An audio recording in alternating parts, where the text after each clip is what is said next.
So good morning, everyone, and thank you for joining us for Dr. Hurley's second lecture in this series. A quick introduction to Dr. Hurley. Dr. Scott Hurley is Associate Professor of Religion and Identity Studies at Luther College in Degenerate, Iowa. He has a PhD in East Asian Studies from the University of Arizona, where he completed his dissertation about the well-known Buddhist monk, Master Yin Shun. Dr. Hurley took refuge under Master Shengyan at the Nongchan Monastery in Taipei in 1991. Today's lecture is the second in a series about practicing Buddhism then and now.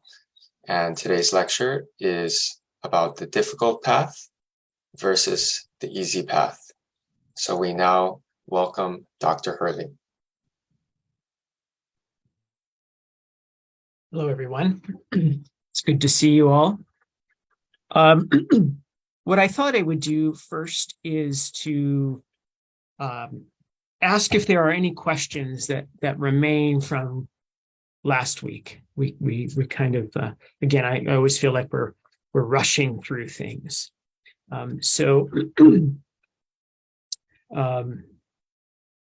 I thought I would just wait a couple minutes here to see if you have any questions. Otherwise, we'll dive right in.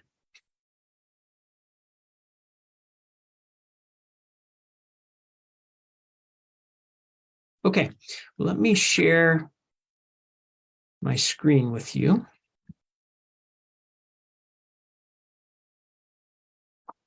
Oops. There we go.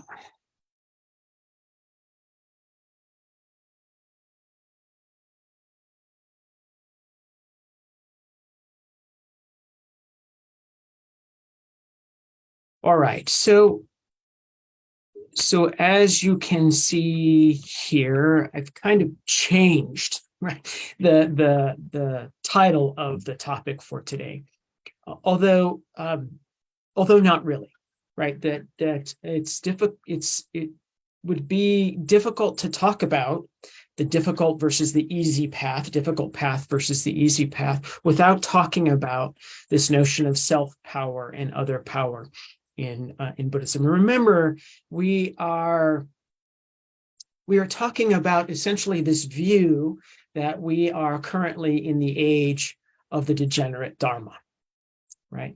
So last time we spent some time distinguishing the three ages of the Dharma, and we finished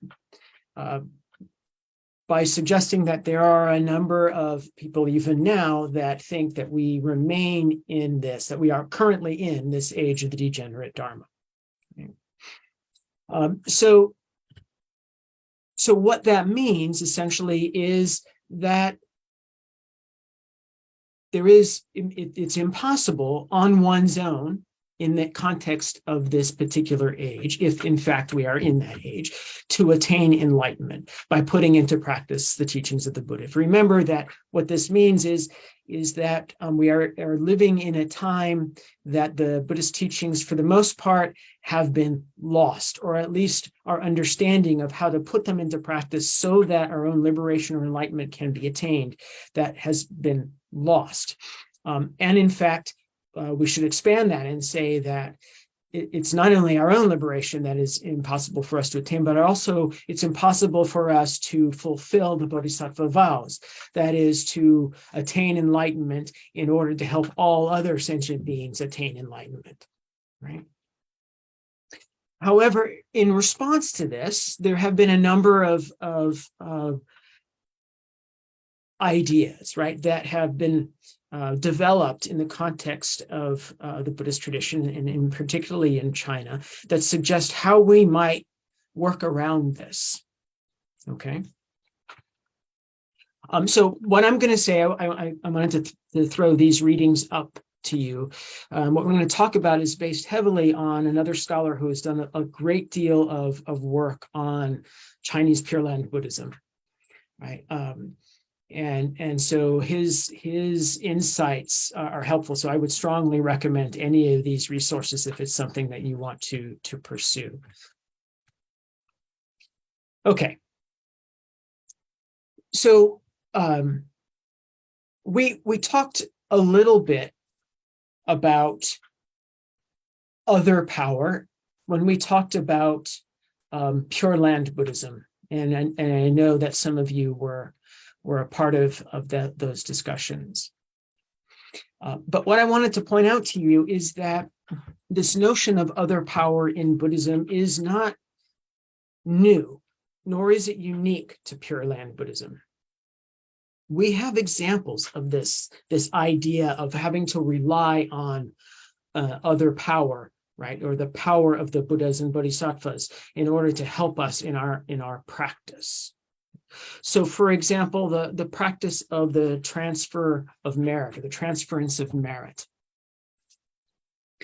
This itself relies a great deal on this idea of other power, right? So, I mean, so how does this work? This works, as you know, at the end of our time together, we always take the time to offer merit, right, to anybody who we want to. So this idea that we can transfer the merit that we have attained through a particular practice to somebody else is significant and is considered an act of compassion, right? So at the end of our discussion here together, or at the end of your meditation practice on your own, we are encouraged often to spend some time transferring merit, if not to someone in particular, then to all sentient beings, right? So that they may attain enlightenment at some time in the future, right? Again, it's an act of compassion. But there are other contexts in which we do this. And this is true in early Buddhism, right? And that is in Buddhism that is not Mahayana Buddhism, that we see this in Theravadan Buddhism, that you can transfer merit not only to somebody in need, another human being, but you can offer your merit to the Buddhas and Bodhisattvas, right? To do so, right? And I'm doing this, right? I'm holding my hands up like this. That is to offer merit to and to offer your how do I say, the violation of the precepts, right? We gain merit in order to cancel out our karma, right? But to offer that to the Buddhas and Bodhisattvas gives us even more merit, right? So this is an example of the Buddhas and Bodhisattvas participating in, right, using their power to help us. So, for example, let me give you another example, maybe one that's a little easier to understand. A monastic in, let's say, the Theravadan context, right? If you were to go to Southeast Asia, you would encounter monastics, Buddhist monks, that would go from door to door, right, with a bowl in their hands, waiting for the lay people to fill their bowl with food, right? And sometimes this practice is erroneously referred to as begging, right? It's not begging. There's a transaction that takes place, right? That is, the monastics get food, and the lay people who give them food get merit, right, for doing that. The transferring of merit is a similar kind of thing. A transaction takes place when we give to the Buddhas and Bodhisattvas, whether we sort of offer up our own merit or we offer up our own offerings, flowers, incense, food, and water. We gain merit from those Buddhas and Bodhisattvas as well, that we apply to our own lived experience. Okay, so this is a form of other power, right? This is another form of power. we have we see this in other contexts, right? In empowerments, the empowerments are particularly important today in the context of Tibetan Buddhist practice, but we also see it in Chinese Buddhist practice, particularly in esoteric Buddhist traditions, where when we engage in practice, we call on the support of the Buddhas and Bodhisattvas, right? And then offer their support to us in our particular practice. Likewise, the precepts, right? The taking of the precepts. Oftentimes, we take the precepts and we call on the support of the Buddhas and Bodhisattvas to support our ability to maintain those precepts, right? And there are stories about people who have experiences with the help of those Buddhas and Bodhisattvas. One interesting one that I'll relate to you, and this comes from one of Charles Jones's articles, but he describes a woman that he had interviewed who had taken the precepts, of course, and one of those precepts is to not ingest intoxicants, right? And in the context of taking those precepts, she had called on the support of the Bodhisattvas and Buddhas to help her maintain and preserve those precepts and keep them. So she had gotten sick, and her family had encouraged her to take medicine that had alcohol in it, right? And she was really, she tried to resist this, but they said, look, you're not taking this medicine in order to get drunk. You're taking this medicine in order to help you. So she capitulated, took the medicine, drank it. And as soon as it touched her mouth, or as soon as she put it in her mouth, she didn't actually drink it. As soon as she put it in her mouth, she immediately spat it out. And she claimed that this was the help of the Bodhisattvas and the Buddhas to keep her from ingesting that alcohol in the medicine. Again, this is neither here nor there in terms of what you might think about that, right? But this is the point here is to say that this idea of relying on the help of Buddhas and Bodhisattvas has been there for a very long time, right? This long before even this idea of Mofa took root in East Asia. Okay. And then finally, as I already said, we see this notion of other power in Buddhism, in Pure Land Buddhism particularly, the reliance on Amitabha Buddha to help lead us to the Pure Land upon our death, right? This is perhaps the most well-known understanding of what other power is. Okay. All right.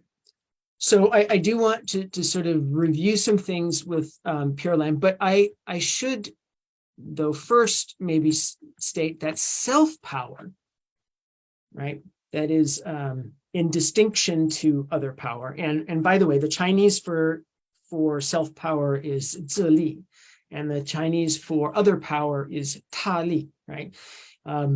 This concept of self-power and other power, and we're going to talk about this, really takes root. It takes root in China, but it takes root and develops in a very different way in Japan, right? And I'm going to make that comparison because I think it's a helpful comparison to keep in mind the important distinctions between how these ideas developed in those different cultural contexts. Let's see here. Yeah, 对对，谢谢你啊。You can see the Chinese there. 自理 literally means self-power, right? And tali means other power, right? Okay. Self-power refers to our own ability to engage in Buddhist practice to affect our enlightenment and ultimately to help all other sentient beings attain enlightenment, right? That is the kinds of practices that we might do. In fact, everything, when we talked about the Four Noble Truths and we talked about the no self-dependent origination, right, and emptiness, and we've talked about the precepts, we've talked about meditation, right? All of these would be considered self-power kinds of practices. We might even say, in fact, we ought to say that in the Pure Land tradition itself, especially as it develops in China, there is a role for self-power. Okay. And I'm going to return to that, right? Because in Japan, they are mutually exclusive, right? In China, they are not, right? And so I'll return to this and develop that a little bit. So our discussion today really revolves a great deal around Pure Land Buddhism, right? And Pure Land Buddhist practice. So I want to remind you of a couple of things in regards to that, right? So if you remember when we talked about the Pure Land Sutras, we find in those sutras a number of vows that Dharmakara Bodhisattva made, right? And he is the Bodhisattva that becomes Amitabha Buddha, right? That becomes Amitofo. So they're all written like this, right? You can see this in front here, and I'll read this one as well. Okay, it says, this is the 18th vow, one of the most important vows here, right? May I not gain possession of perfect awakening if, once I have attained Buddhahood, any among the throng of living beings in the 10 regions of the universe should single-mindedly desire to be reborn in my land with joy, with confidence and gladness, and if they should bring to mind this aspiration for even 10 moments of thought, and yet not gain rebirth there, this excludes only those who have committed the 5 heinous sins and those who have reviled the true Dharma. Okay, so the first thing to note and to remember is that this is a vow that is made by the Bodhisattva, Dharmakara.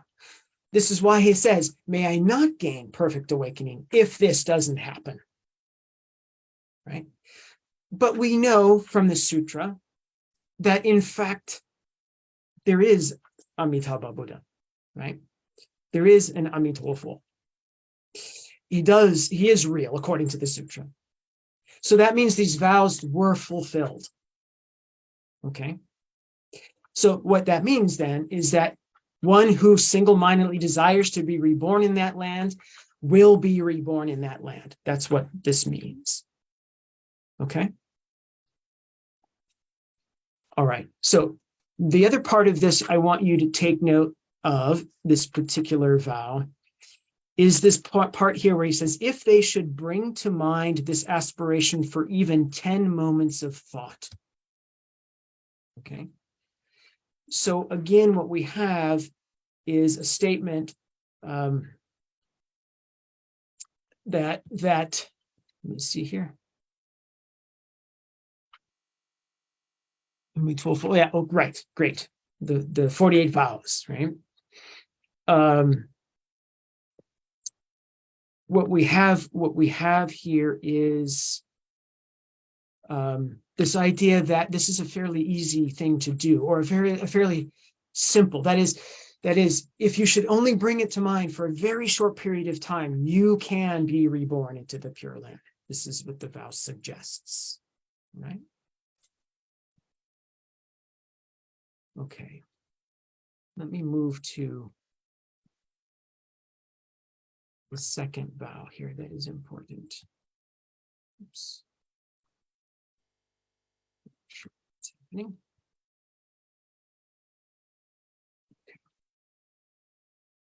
Okay. The 19th vow. Right? Again, may I not gain possession of perfect awakening if, once I have attained Buddhahood, any among the throng of living beings in the 10 regions of the universe resolves to seek awakening, cultivates all the virtues, and single-mindedly aspires to be reborn in my land.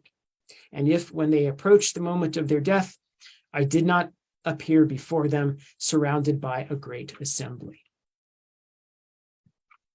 Okay. This particular vow, again, the assumption is this has been fulfilled, right? So that Amitabha, along with his retinue, will meet you at the time of death if you have resolved to seek awakening and had cultivated the virtues single-mindedly. Okay. So there's a couple of things to unpack in this vow that was related to what the way that this idea of self-power and other power develops in Chinese Buddhism. One is that while it may be enough to just recall the Buddha for 10 moments of thought, nevertheless, we are encouraged to cultivate the virtues, right? While at the same and to seek our awakening, while at the same time aspiring to be reborn into the Pure Land. So here we have a vow that tells us that Amitabha, Amitabha will meet us and will bring us to the Pure Land at the moment of our death. We will be reborn there. And at the same time, nevertheless, we are encouraged to cultivate the virtues, that is, to put the precepts into practice. Right? So there is an aspect of self-power here that is encouraged. All right, so keep that in mind as we persist. So let me stop here for a minute to see if there are any questions or comments about this.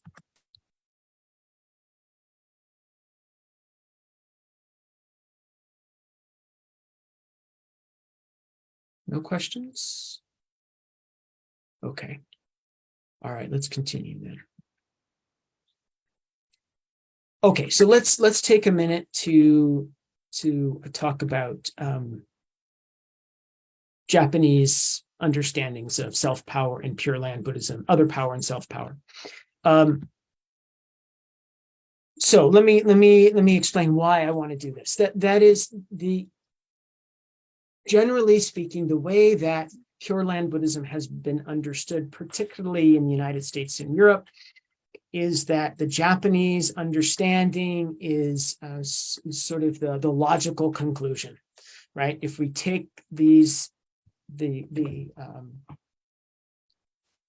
understanding of self-power and other power to their logical ends, we will come up with the interpretations that Japanese scholars have come up with. Okay.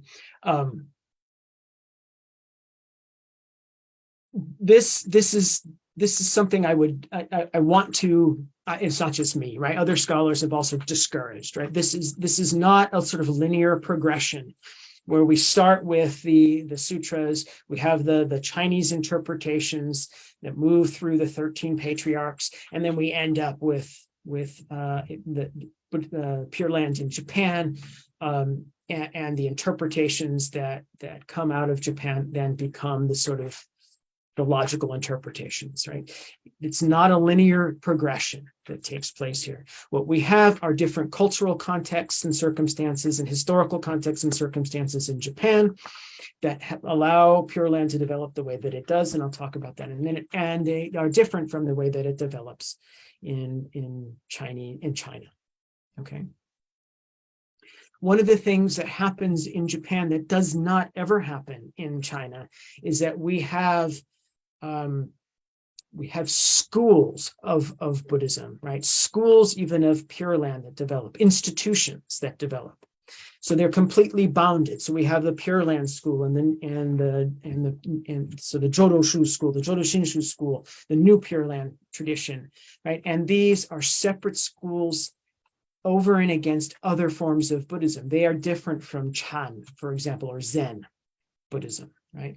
And there are Zen sects that differ from one another, right? And have their own institutions that support each other. So we have Soto Zen and we have Rinzai Zen, right? And these institutions stand alone, okay? This doesn't happen in China, right? And it doesn't happen now either, necessarily. Well, we might have temples in Taiwan, for example, where the primary practice is a Pure Land kind of practice, or likewise, a primary practice might be a meditation practice along the Chan lines, right? These things are never considered to be absolutely separate. In fact, the way that this practice manifests in Master Sheng Yan's lineage, for example, at Dharma Drum, right? We have at Dharma Drum in Los Angeles, we have both Pure Land and Chan, Pure Land and meditation practice that are practiced side by side, and often both are practiced by single individuals, right? One of the things, and that is interesting, by the way, if you look at the Dharma Drum Los Angeles website, in English, the emphasis is primarily on Chan, right?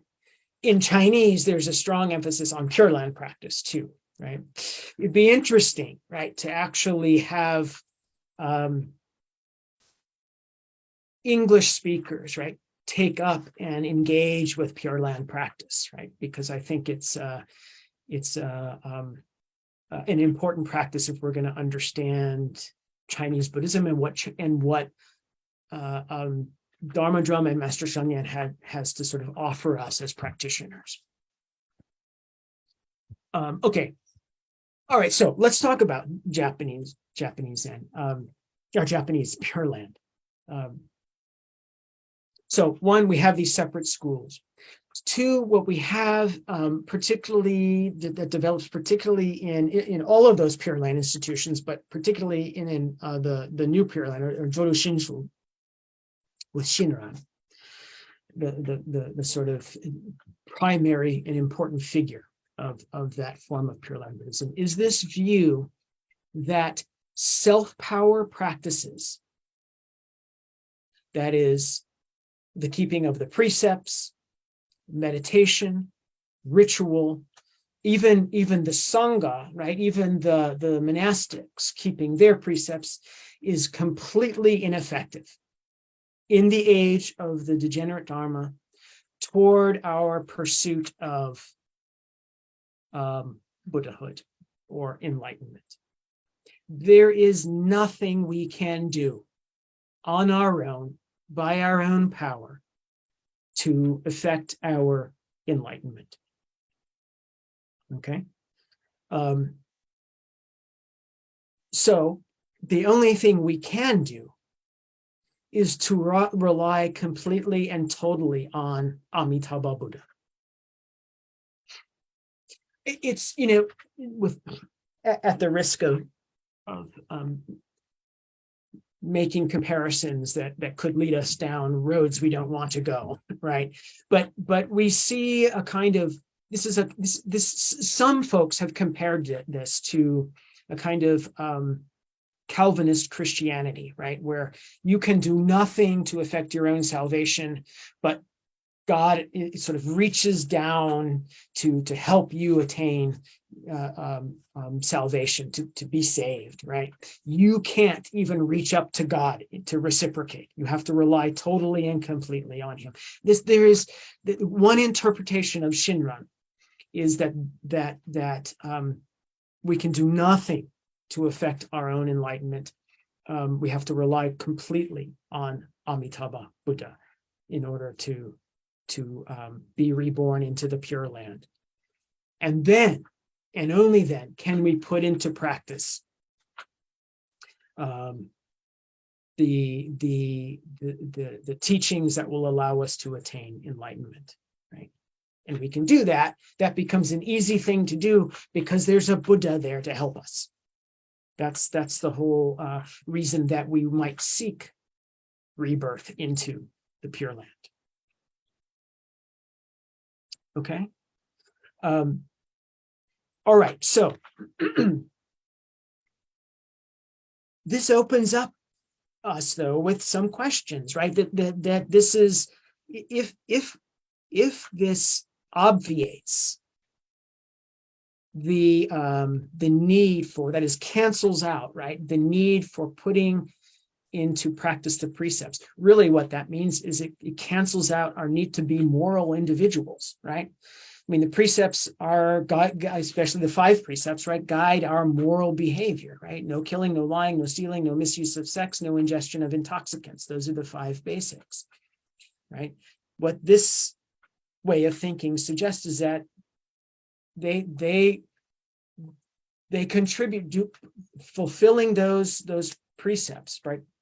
Practicing those precepts do nothing to affect our own enlightenment, right?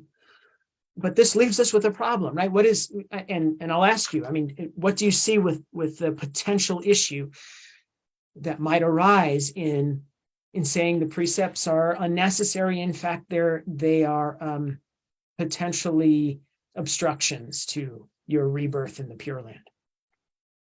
What do you see as a problem with that?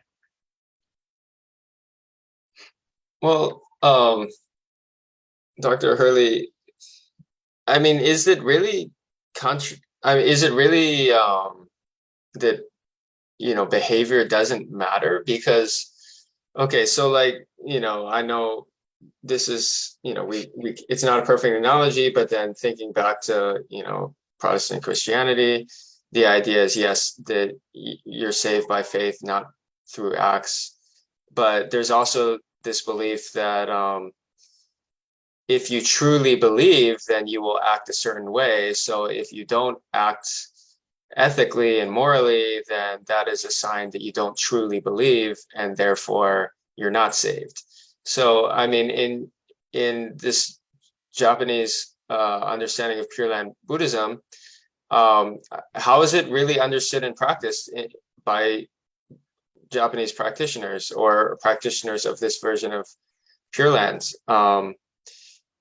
Is there still an emphasis on faith? And if so, is there an expectation that if you truly have faith, that you will act in a certain way that is consistent with the faith? And also, what about the idea of being single-mindedly, you know, vowing to go to the Western Pure Land? If your mind is single-mindedly set on that, then is there an understanding that you would behave morally? Otherwise, you don't truly have faith, and you're not truly vowing to go to the Pure Lands, or that is, you know, you're certainly not single-minded about it if you're pursuing pleasures in this world in an immoral way. So I just wonder, I mean, it seems, is it really the precepts don't matter? Would a Japanese Pure Land practitioner believe that or agree with you? So there's a couple ways to answer this question. So it is indeed the case that the precepts do not matter in terms of your own rebirth into the Pure Land, and therefore, right, at least as you are here, right, in this world, they are not related to your ability to attain enlightenment. Okay, that doesn't mean that you shouldn't act morally, you know, according to what is sort of according to what is naturally moral, right, in your society. But it has no relationship to your rebirth in the Pure Land. This is the understanding. Okay, so yes, of course, the on the one hand, you might hear a Dharma talk by a teacher in this particular tradition, and you know, they would praise those who give to charity, and those who you know, live a moral life and a compassionate life, and so on. But the difference is that that's not seen as having any relationship to your ability to be reborn into the Pure Land. That is wholly and completely reliant on Amitabha Buddha.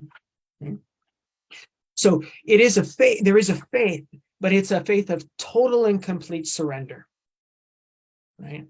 And that is surrendering any sense that you have any way to affect your own rebirth into that Pure Land.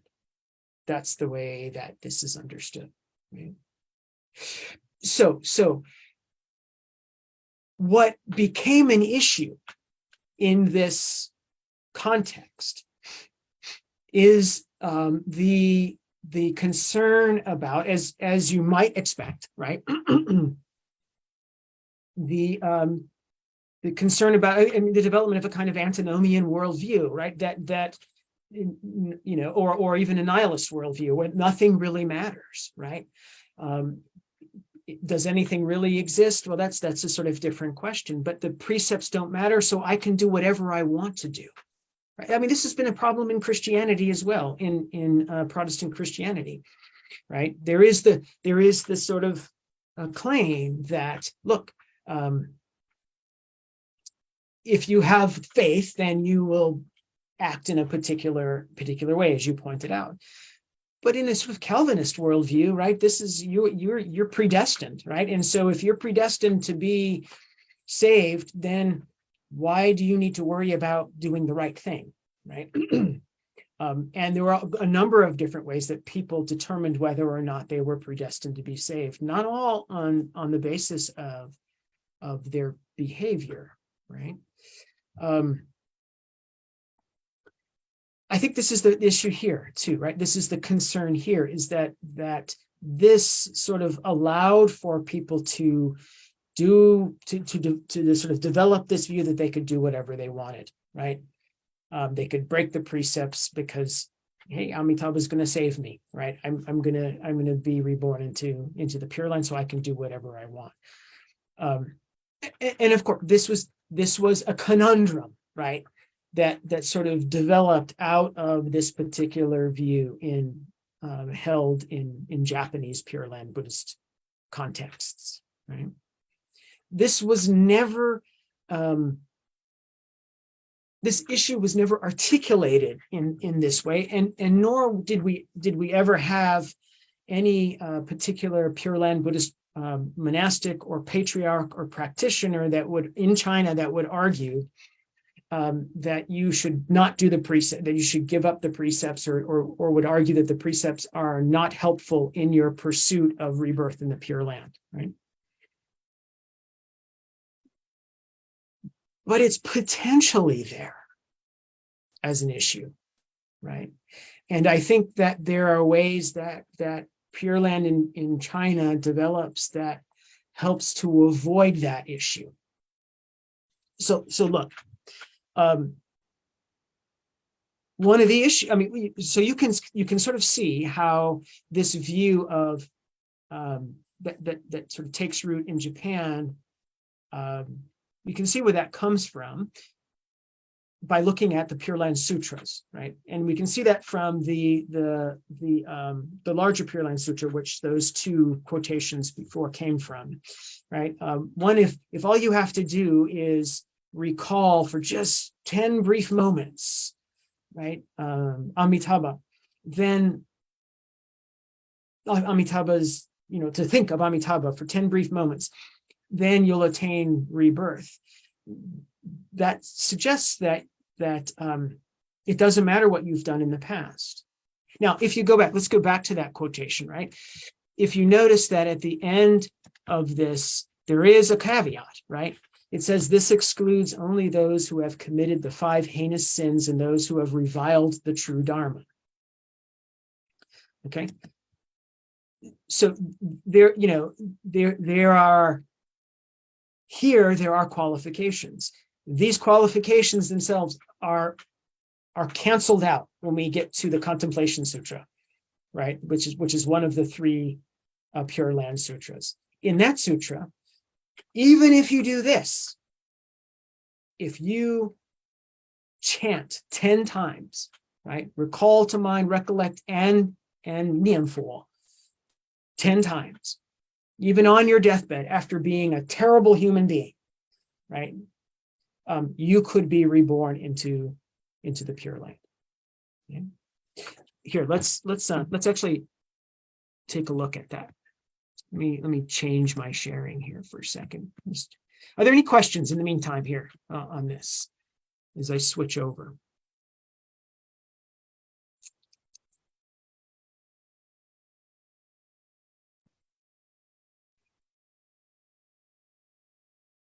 Sorry for this being a bit cumbersome.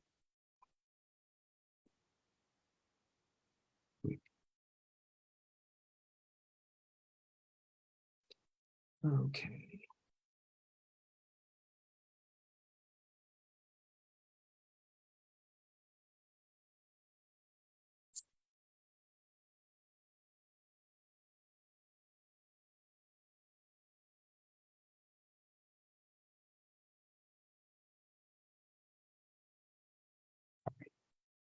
Can you all see that? Lisa, can you see that? Yeah, okay, good, good, good. All right, so this comes from the Contemplation Sutra. All right, so this is I think really interesting. So in the Contemplation Sutra, it delineates 9 different ways that you can be reborn into the Pure Land. Okay, 9 different ways. 3 of the highest level, right? 3 of the highest grade, right? 3 of the middle grade, and 3 of the lowest grade. Okay.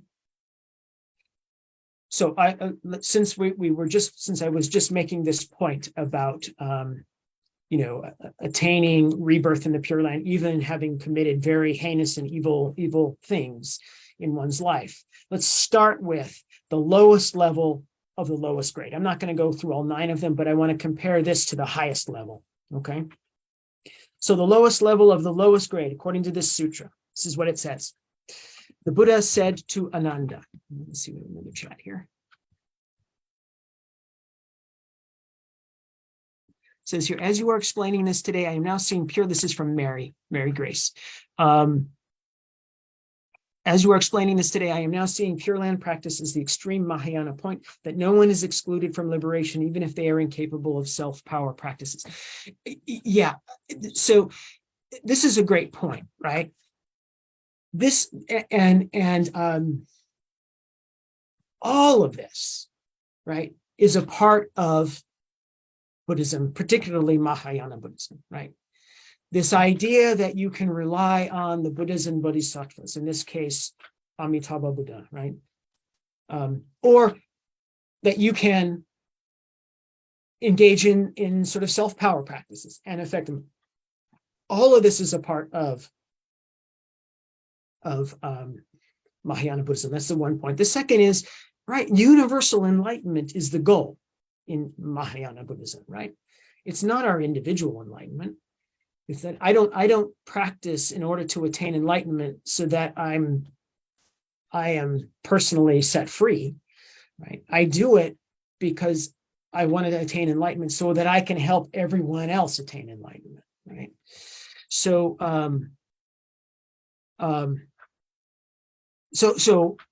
Mary Grace's point about that, no one is excluded from liberation. That's the goal, right? No one, no sentient being is excluded from liberation, right? Even if they don't have the ability, the sort of self-power to effect their own enlightenment, right?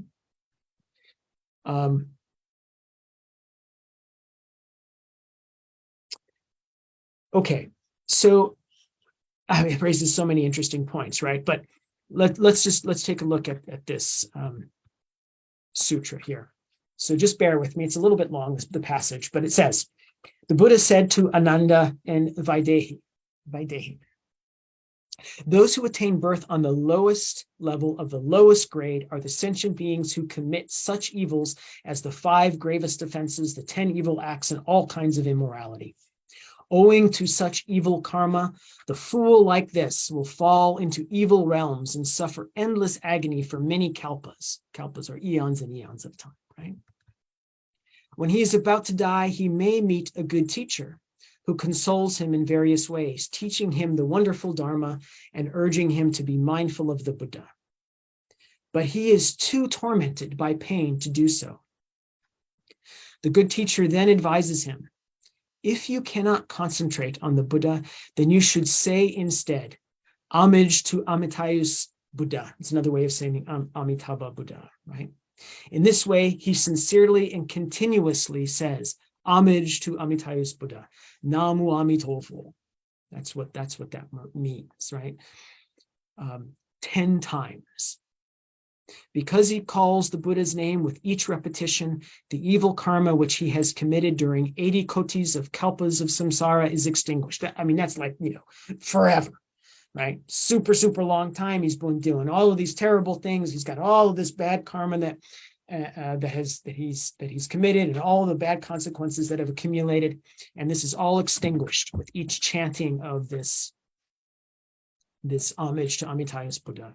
Okay? He says, when he comes to die, he sees before him a golden lotus flower like the disk of the sun, and in an instant, he is born within a lotus bud in the land of utmost bliss. After 12 great kalpas, this is important, keep this in mind. After 12 great kalpas, the lotus bud opens. When the flower opens, Avalokiteshvara and Mahastamprapta teach him with voices of great compassion the method of extinguishing evil karma through the realization of suchness of all dharmas. So Avalokiteshvara, of course, is Guan Yin, right?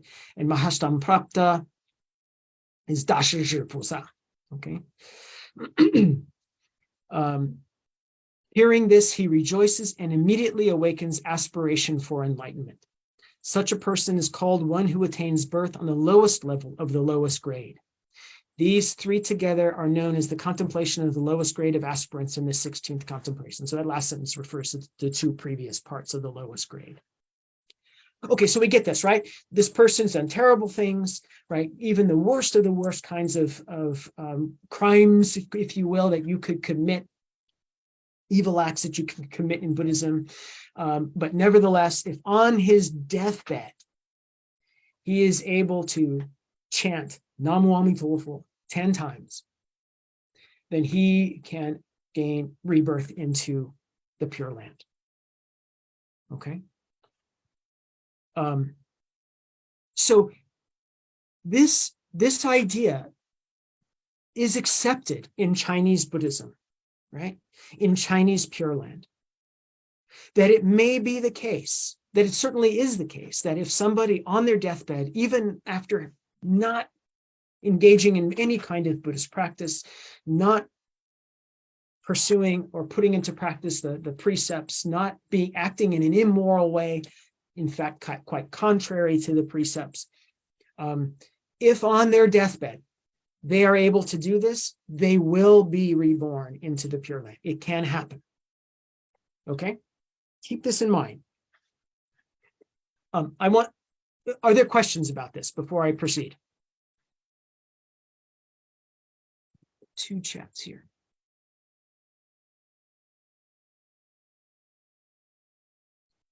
Let's see here. Lisa. So to have a total belief, okay, yeah. So you all are asking all the right questions. That's what I love about this group, right?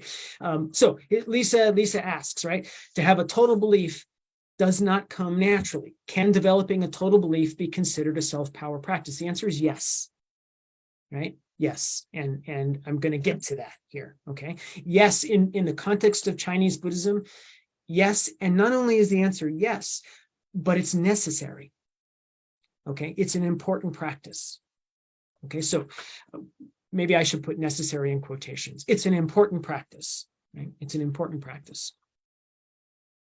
And then Mary Grace writes, so I am now greatly impressed about how long the process takes to be purified of such a past life, 12 kalpas before my next phase, receiving the teachings.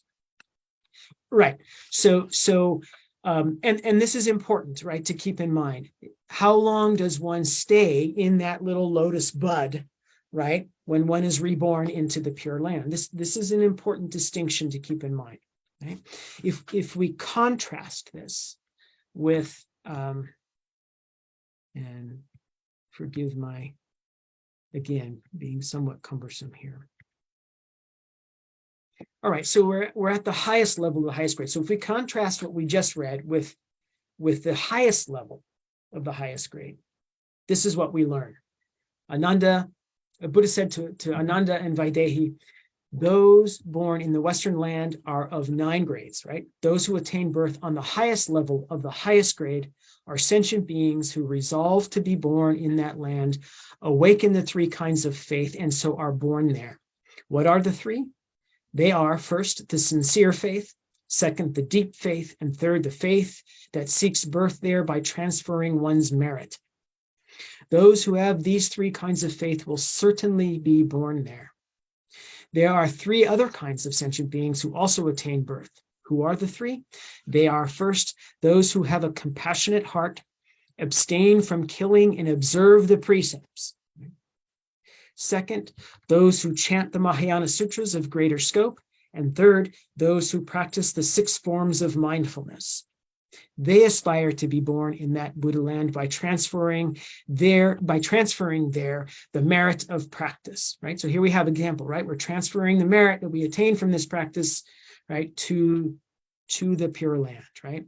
With the merit acquired from doing these acts for 1 to 7 days, they attain birth, right?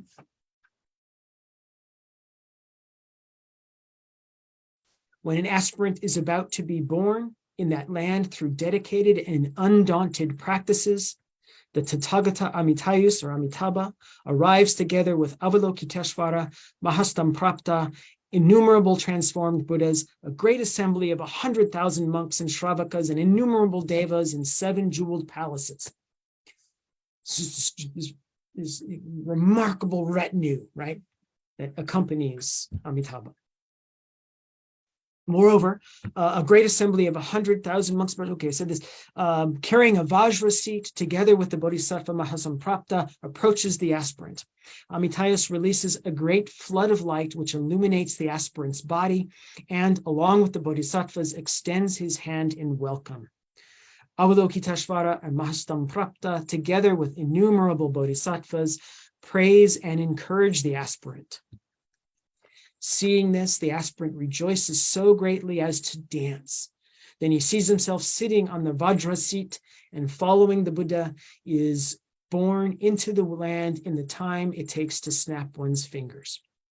After being born in that land, he sees the Buddha's body complete with all its physical characteristics, and also the bodies of the Bodhisattvas, equally complete with all their physical characteristics. Hearing the discourse on the wonderful Dharma sent forth by the light and the jeweled trees, he then reaches the insight into the non-arising of all Dharmas. In a single moment, he visits and worships all the Buddhas of the 10 quarters and receives from each of them the prediction of his future Buddhahood. Returning to the Pure Land, he is endowed with innumerable hundreds of thousands of dharanis. These are like incantations. Such a person is called one who attains birth on the highest level of the highest grade. Okay. Right. So you can see a difference, right, between those who are reborn into the Pure Land at the lowest level of the lowest grade compared to those who are reborn into the Pure Land at the highest level of the highest grade. Okay. One of the perhaps clearest differences is that the person that is of the lowest level, right, of the lowest grade, is reborn into that bud of a lotus flower and remains in that bud of a lotus flower for many kalpas. Right? The person who is at the top here, right, as soon as they are reborn into the Pure Land, they see the Buddha and the Bodhisattvas in all of their glory, right? They hear immediately the Dharma that is being preached as the wind blows through the trees and the birds sing, right? This doesn't happen for the person the lowest grade, right? They have to wait for that to happen before they get to see. And even then, when that opens, they see Avalokiteshvara and Mahastamprapta first, right? Which is a remarkable thing to see. Right? I mean, that is where we are meant to understand that to be quite special indeed. In fact, we are meant to understand that to be reborn after being a terrible human being, right, for eons and kalpas and eons and kalpas, to be reborn into a lotus flower is a pretty good rebirth, right? That's a special thing. But it's not the same, right, as being reborn the highest level. All right. Any thoughts about this or questions about this?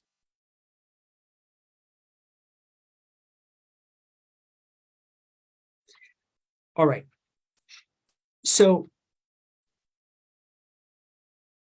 we are still left with some potential issues here, right?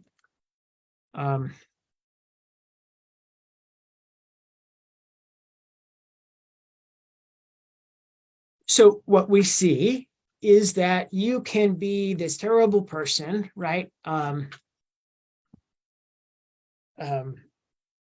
me come back to this. And on your deathbed, recite 10 times sincerely, right? Namu Amituofo. And you will be reborn into the Pure Land. Excuse me. So we're still left with a possible problem here, right? We're still left with the question, well, why don't we just wait, right? I can just wait until I'm on my deathbed. I don't have to follow the precepts, right? I can do whatever I want. And then when I'm dying, I can chant Namu Amituofo and I'll be reborn in the Pure Land, right? So we're good. It's fine. I can still live and I can still violate the precepts, not put them into practice, and still end up being reborn in the Pure Land. Now, look, this is the teachers do sort of, or the teachers, the patriarchs, right? Those who have written about Pure Land practice, right, in the past, recognize that this is a possibility, right? But it is never encouraged. Right? I mean, for one thing, what's the problem with that logic, right? I mean, just for an individual to say, I'm going to wait until my deathbed, until I'm on my deathbed to recite the Buddha's name. What's the problem with that logic? Do you think? Well,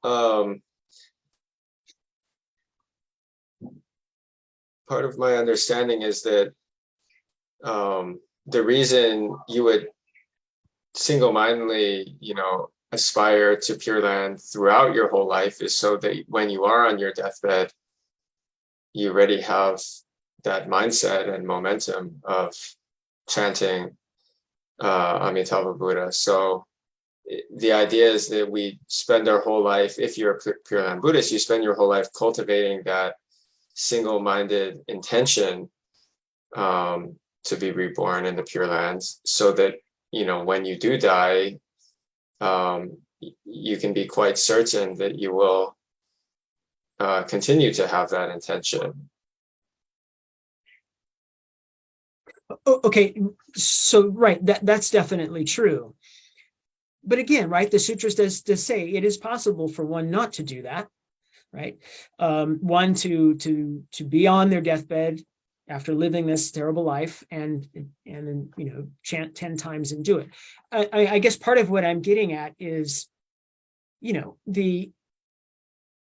the problem with that logic is the assumption, one, that one is going to be coherent enough on their deathbed to do that chanting, right? And two, the assumption is that you're gonna know when you're gonna, right? I mean, I could walk out the door right after we're done here and be hit by a bus, right? I don't have any time to chant Amitabha Buddha's name, right? So I'm not trying to be flippant about it, right? Nor am I trying to be overly silly here, but that's the reality, right? So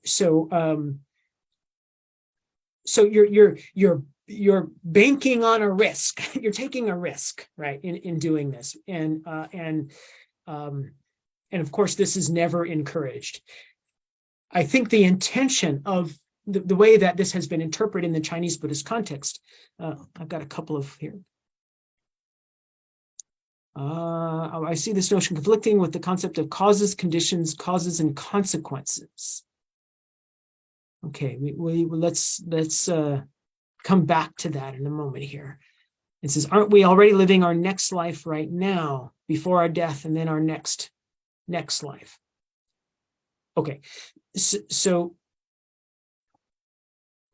these are good questions here, and I'm gonna maybe hold off on answering them for the time being, right? Because partly in response to Mary Grace's question is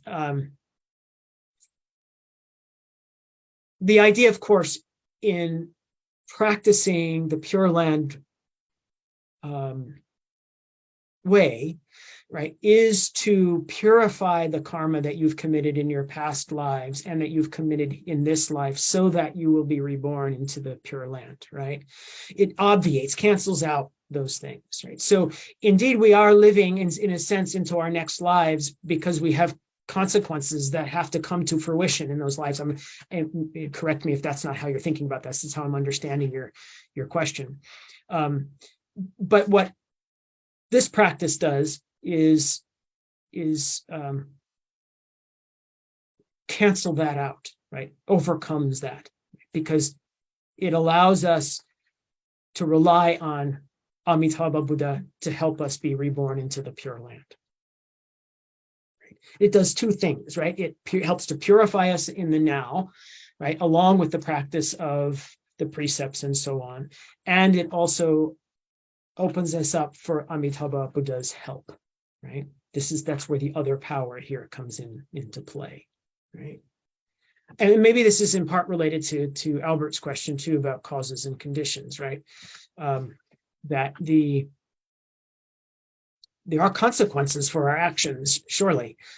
This practice helps us deal with them in a different way, right? Okay, let's come back. We can talk further. I want to move on here. The difficult path versus easy path. So, what happens, right? This happens in Japan, this happens in China as well, is that the path of self-power, purely self-power, okay, is considered a difficult path, a very difficult path.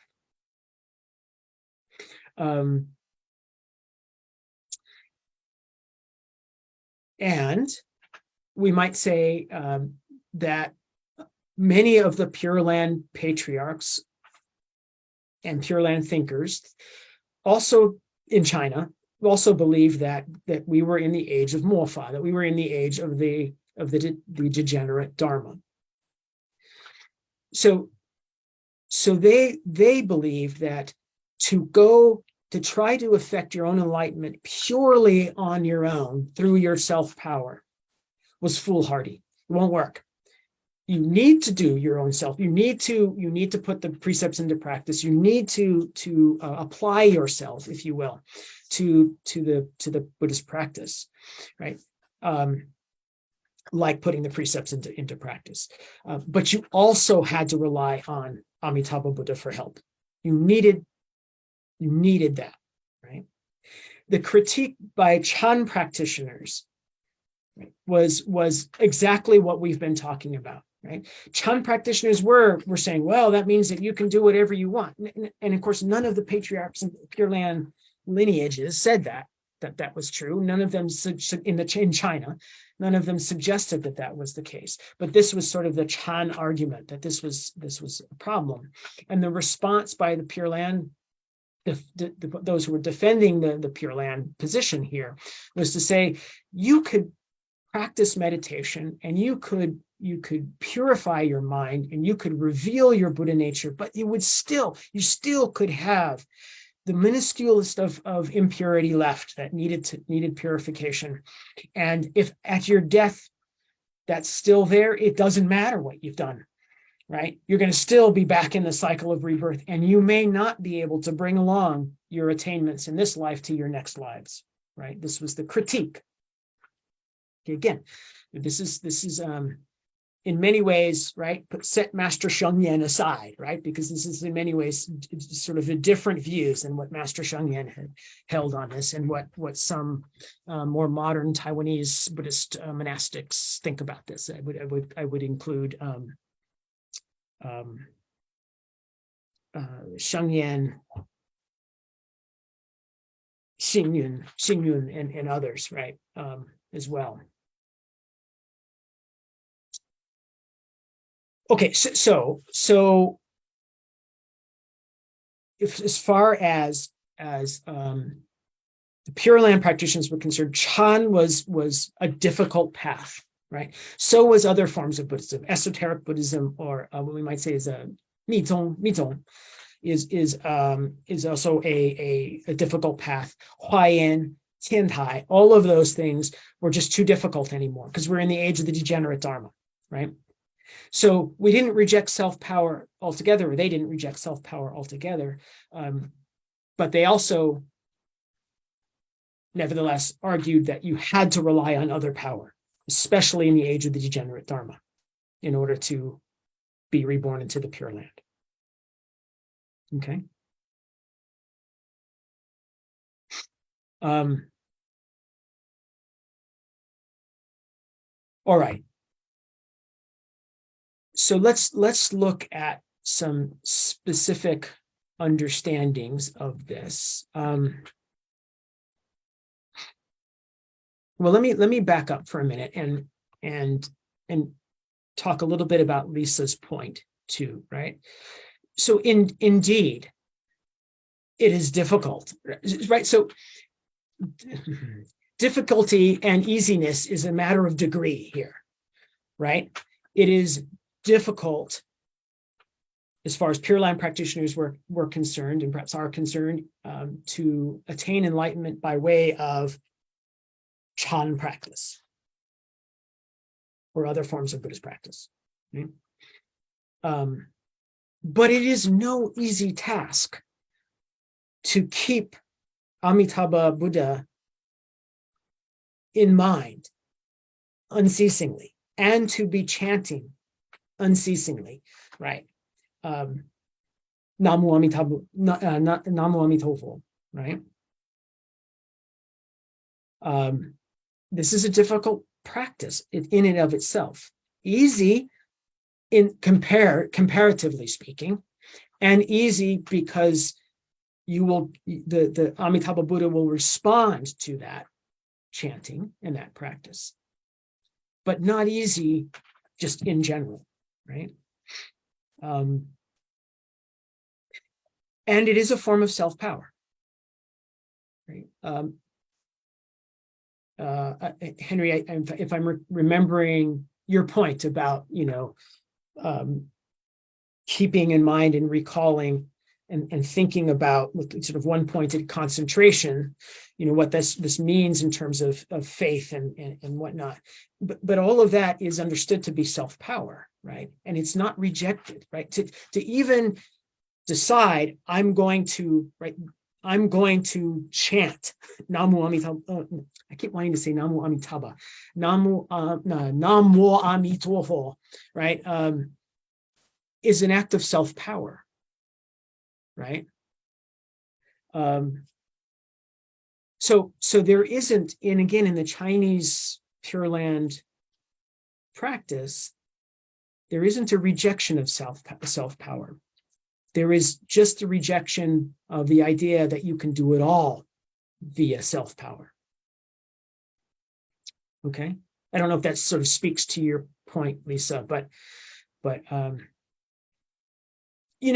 are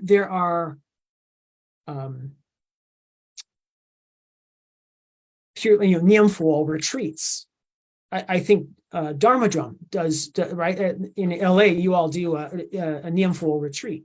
Well, this is, that's a lot of work, right? It's not easy. You're chanting constantly. You have periods of time that's set up, right? I don't know how it's done in Dharma Drum, Los Angeles, but in other places there are often 8 different periods that you are chanting the Buddha's name for an hour long, right? And in between you are engaging in other kinds of ritual practice, right?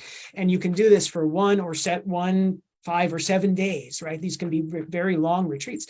This is no easy thing, right? And where you may be standing and sitting as well as walking, right? This kind of practice can be quite challenging, right? So again, easiness and difficulty here is a matter of degree. In the Japanese context, it becomes very clear. Easy practice is essentially surrendering completely to Amitabha Buddha. You do nothing, right? That's clearly easier in terms of practice anyway. I don't know how easy surrender is, but practice than sitting in meditation, right? Okay, so the other point to make here is,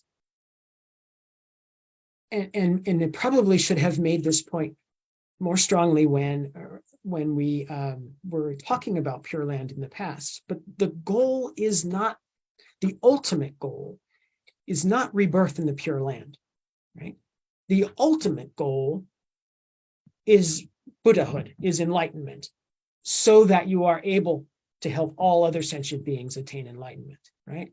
So your goal now, the Pure Land is a stop along the way, right? You were reborn into the Pure Land so that you are then able to practice Buddhism with the help of a Buddha and two bodhisattvas, right? Two major bodhisattvas, so that you are able to attain complete and full enlightenment, so that then you are able to help all sentient beings attain enlightenment, right?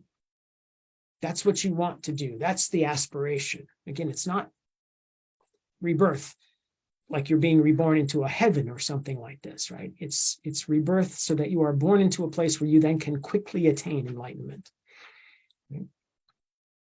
And not continue to cycle for eons and eons and eons in samsara, right? Birth, death, and rebirth over and over again.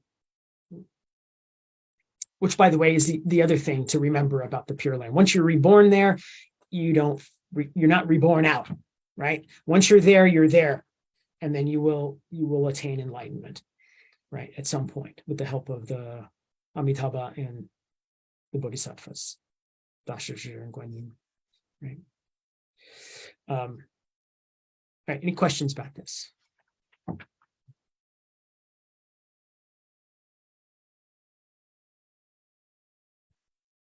Okay. Oops. Let me continue here. All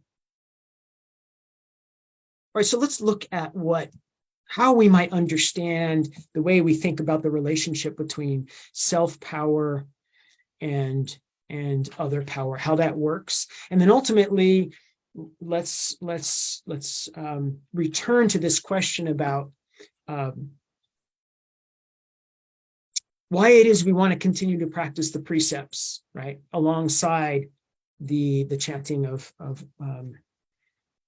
Amitabha's name, right? Okay, so this is from a relatively, I think this Shizhi died in 2000, if I'm right about that. I don't know. Changshu Fasher, I don't know if you know this monk, but Shizhi died in 2000, I think. Anyway. I think it was too long. Is that the one that written the ritual for Da Bei Chan? I think so. Yeah, Zhi Da Shi. I think he lived quite a while ago. Okay. Maybe I'm mixing him up with somebody else. Shizhi. But this is what he has to say about practice here. If one wishes to be reborn in the West, that's Amitabha's Pure Land is in the West. It's often referred to as the Western Paradise, right? The one must abandon greed, anger, delusion, pride, doubt, and evil views. All right, this is self-power here. If these are not abandoned, then one is entangled in karma and will not attain rebirth. Abandoning these is self-power. The Buddha Amitabha coming to conduct one to rebirth is other power. Therefore, attainment of rebirth is the Dharma gate of the two powers. Right? So this is simply pointing out that,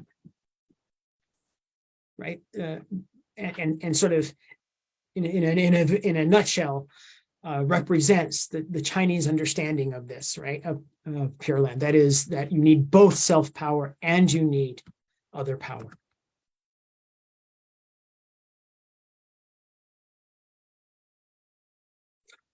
There's this question from Mary Grace. Once reborn in the Pure Land, you are not reborn out. So this makes me wonder about Bodhisattva vow to continue to return to assist in liberation of all others before oneself.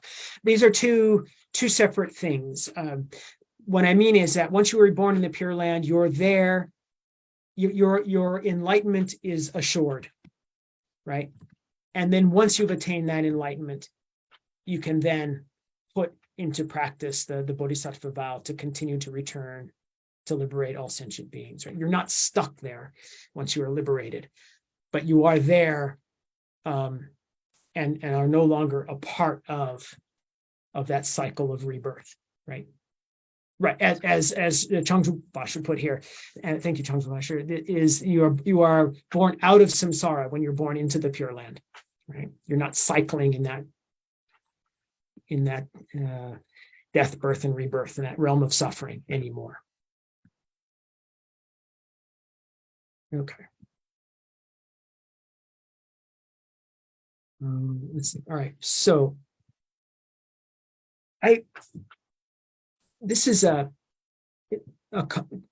concept that I think is really, really interesting and really, really helpful for understanding the way that sort of self-power and other power works together, right? And this is an interesting translation of this concept of ganin, right? Which means gan means something like feeling, and ing means something like response, right? But one scholar, Robert Scharf, right, and he's quoted in Charles Jones' work, translates this as sympathetic resonance, right? And one way to think about that is to think about it as that relationship between Amitabha Buddha and oneself, or between the other power of Amitabha Buddha and one's own self power, is like, and this is a sort of simile that's used, right, is like the when you tune a particular stringed instrument, right, and one string is tuned to a particular tone, another one that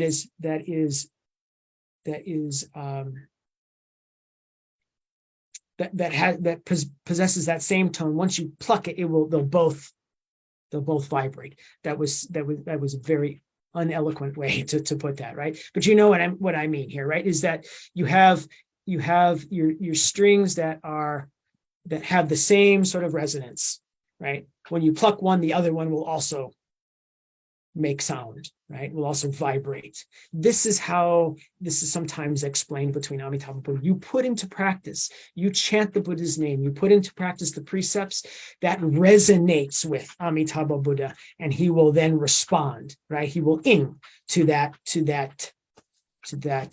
practice, right? To that attitude or discipline that you have, right? So they're connected in this way. So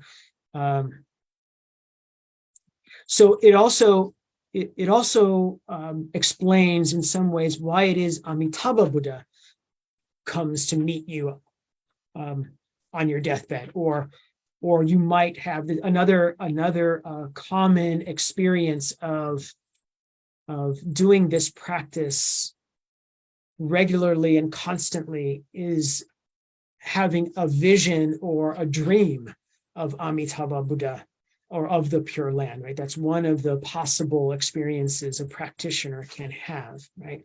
But the reason that it's that Buddha, right, and not another Buddha, is because you are putting into practice the chanting of this Buddha's name, and you're creating a resonance with this Buddha. So this was a question that was asked historically, right? So let me read through this. It says, the question is, why does only Amitabha Buddha come to meet the practitioner upon death rather than all the Buddhas? And the answer is this: the Buddhas can know everything, but they do not go forth in an unruly crowd. Since one assiduously concentrates on one Buddha, that Buddha is automatically in accordance through sympathetic resonance. A practitioner of Pure Land causes all the Buddhas to manifest equally, but there must be a main Buddha. Amitabha manifests alone, with clouds of transformation Buddhas following. The principle of cause and effect is like this. It is not that the attainment is one-sided and shallow, right? So you have this resonance. It's because you're focusing on Amitabha Buddha that Amitabha Buddha meets you, right? When you're ready. Okay. All right, so let me stop sharing here for a minute. All right, so okay, so just to sort of recap, what we have is an interpretation of, let's see here what this comment from Changzu Vashu, to attain the stage of non-regression in Western Pure Land and return to deliver sentient beings and attain Buddhahood. Right. So when you are reborn into the Pure Land, you attain this stage of non-regression, which is one of the stages, a particularly advanced stage in the pursuit of Buddhahood. Right. But you are able to do this relatively easily when you are born into the Pure Land. Right. Okay. So what we have is an interpretation of the vows of Amitabha from the sutras that says that if you put into practice through your own power the chanting of the Buddha's name, and there are other practices too. You can visualize the Buddha, you can visualize the Pure Land, you can remember, right, recollect in your mind Buddha Amitabha. If you put this practice into play, then you will affect your rebirth into the Pure Land. And you will do that because you will resonate with Amitabha Buddha, who will then guide you into that Pure Land. Okay? And you will be reborn into different stages in the Pure Land, as we saw, right? There are those 9 stages according to the Contemplation Sutra. That's one of the three Pure Land sutras. Right, you'll be reborn into one of those stages, depending on how you practiced alongside your chanting of or remembrance of the Buddha's name. Right, if you put the precepts into practice, right, and you do some of the visualization meditations, and you do other kinds of all of this is taken into consideration.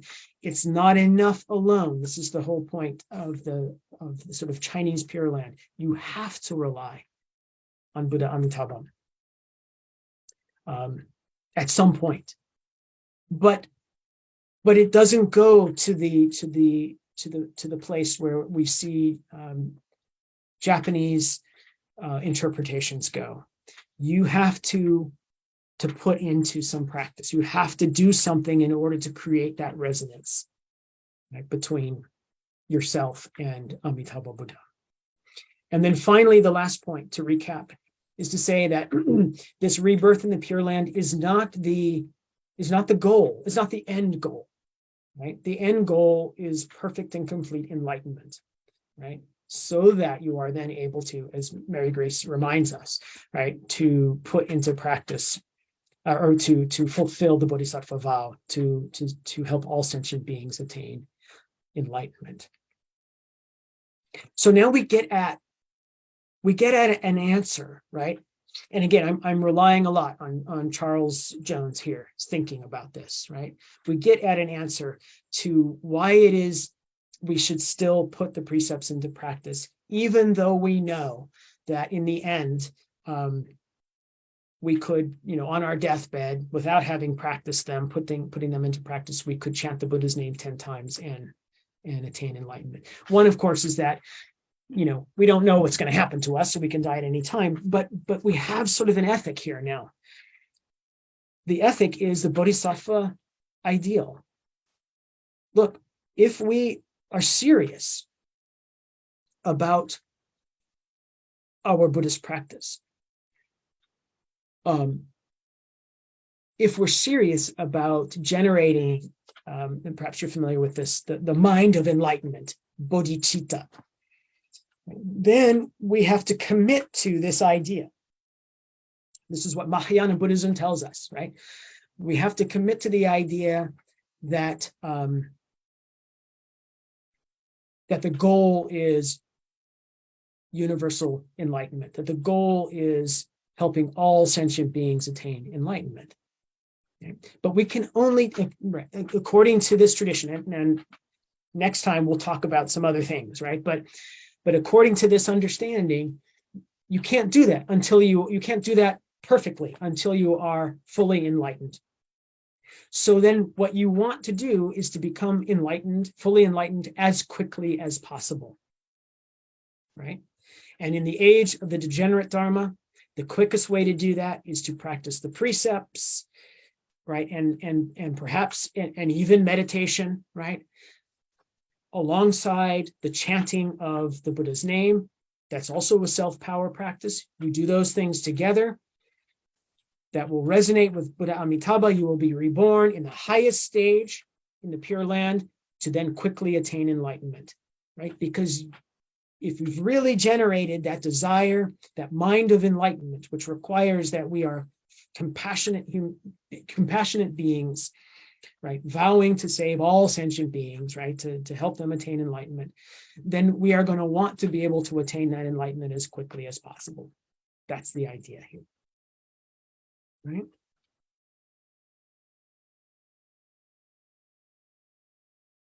Chandru Bhasha, yeah, yes. Hi, Dr. Hurley, if can allow me to just spend a few minutes to exchange some thoughts. Sure, please. So, yeah, I think when we talk about chanting Amitabha 10 times at the deathbed, right? To me, that is the experience means for those people who has not practiced for a whole lifetime, and also for those that who have no confidence with their own practice. But then through our experience, I have the privilege to work in our end of life care units. So I see many different situations for those at the deathbed, right?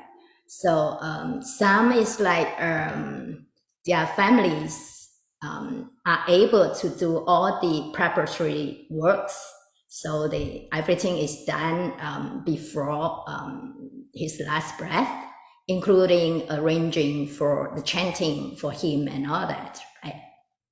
But some just that they are not able to do that. Sometimes it's because the family has not studied Buddhism, and some is that they are not aware of these options of chanting for Dharma Varable. So during the last lecture, Guo Xin Fa Shi, which is one of our senior monk who led the 5-day chanting retreat, actually shared with us an example of one of our senior volunteers who has practiced for a long time. And then, what happened is that he got really ill and he thought he's going to die, but then he recovered. So after he recovered, he shared with Fashi that, when he was very ill, he wanted to chant Aumi Tofu. He was chanting all the while when he's healthy. But then he said he just lost the 4 words. When he remembered all, he cannot remember Mi Tofu. When he remembered me, he forgot all the other 3 words. He said just not possible for him to chant out the four words of Aumi Tofu. So I really believe that, because in most of the cases when a person is at the deathbed, there is a lot of pains and a lot of distractions that they are going through. So I think that is very complicated. It's not just easy. And chanting the 10 times. I mean, even we are healthy, you can try to just chant for 5 minutes, for example, to change Aumi Tofu without wandering thoughts, to see whether we are able to do that. When we say 10 times, it's like single-mindedly, no wandering thoughts. That is not easy. But then to give people confidence, I think Buddha put it in such a way that we just need to chant 10 times, right? And when Shifu teach about the Pure Land practice, Shifu emphasized that there are three aspects that is very important. The first one is the faith. The second one is the vow. And the third one is the practice. So we must have the faith. I think Lisa presented highlight, it's not easy for us to have the faith. So where does our faith come from? To me, there is two aspects. The first one is through our past practice. So maybe it's easier for us to have faith in the Buddha. And the next thing, if we are doing meditation, then we gain or we attain the faith by experiencing ourselves what is taught by the teacher or what is in the sutra. So only by us able to experience it on our own, it strengthens our faith in that. So also, okay, I think Albert Busa mentioned about this is like in conflicts with the causes and conditions, and whatever you do, you can just chant and go to the Pure Land. I think Dr. Hurley mentioned about there's 9 grades, right? So depending on these 9 grades is depending on your merits. So merits has something to do with what we have done in the past. So I think it's truly fair.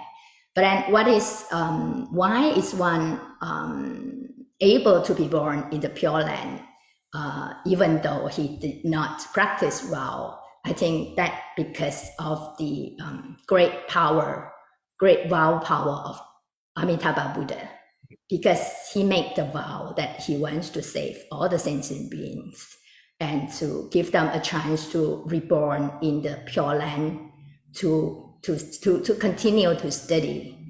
And the environment itself in the Pure Land is an environment that do not encourage people to do evil deeds. So it's like, I think Dr. Hurley mentioned about all the trees and all that. The sound is all the Buddha's name, and all the birds and whatever. It's like all chanting the Buddha's name. So the environment will encourage us to practice and not to commit evil deeds. And all the companions we have there are people who are serious about practicing.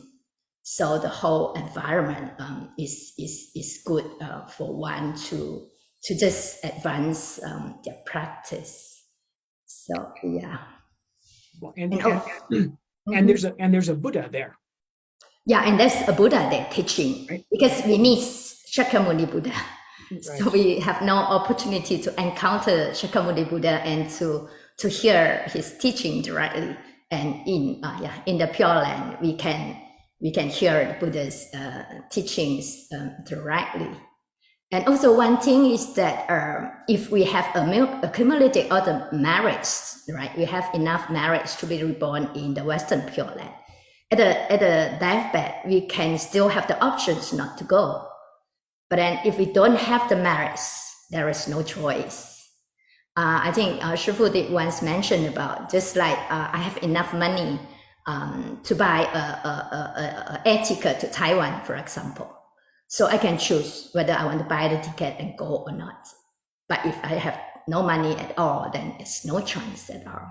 So if like chant Amitabha's name and at the end we decided not to go, or we decided to go some other Buddha's Pure Land, for example, Maitreya's Pure Land, we still can do that because we have the merits and the virtues to make the choice. If we do not have the virtue and the merits, then we will have no chance at all. Okay, thank you so much. No, thank you, Sangzu Foster. Thank you very much. And then we have to also at some point talk about the whole idea of creating a Pure Land in this world, right? And there are different ways of thinking about the Pure Land, right? So some of that I'm hoping that we can talk more about next time. I think it would also be interesting to talk a little bit about how it is that Chan and Pure Land sort of come together, right? in the Chinese context, right? In China and Taiwan, right? And Master Shengyan and Fa Gushan are Dharma drum are examples of this, right? Of both of these practices. Well, thank you all. I mean, I hope that was clear, even if I was not articulate part of the time here, but I appreciate your questions very much. Thank you. Thank you very much, Dr. Hurley.